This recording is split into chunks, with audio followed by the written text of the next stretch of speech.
ਇਹ ਜਿਹੜਾ पाकिस्तान च जम्मिया ते पाकिस्तानी है ना, स्पैशल वीडियो मेरी उहदे लई आ। दूजे मुल्क दा बंदा भावें वीडियो स्किप कर जावे, गल दी समझ आवे ते कमेंट जरूर करियो।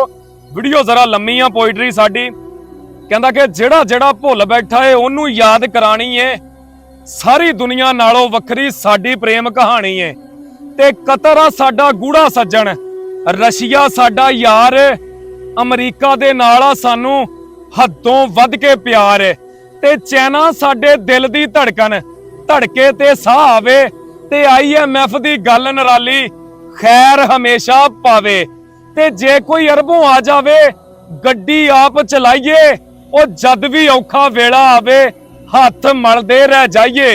ओ जे कोई अरबों आ जावे ते गड्डी आप चलाइए, ओ जद भी औखा वेला आवे, हाथ मलदे रह जाइए। ते लंदन दूजे घर वर्गा, स्विट्जरलैंड च खाते, ओ लहू दे अंदर गर्दिश करदे इस्तांबुल दे नाते। ओ लहू दे अंदर गर्दिश करदे इस्तांबुल दे नाते। ते अपने पाकिस्तान दी सानू याद कदे ना आई, ते अपने लोकां नाल असां ओ कीती आप लड़ाई। वड्डी गल आ, ओए अपने लोकां नाल असां कीती आप लड़ाई। ते आपो रह के सही सलामत खलकत नू मरवाया, अपनी मर्जी ना जितवाया, ओ मर्जी नाल हरवाया। वड्डी गल जे किसी दे खिलाफ नहीं गई कि आपे रह के सही सलामत खलकत नू मरवाया, अपनी मर्जी ना जितवाया, ओ मर्जी ना हरवाया। ते आप कीती सरमायाकारी ते खूब मिलावट कीती। ओए आप कीती सरमायाकारी, ओ खूब मिलावट कीती।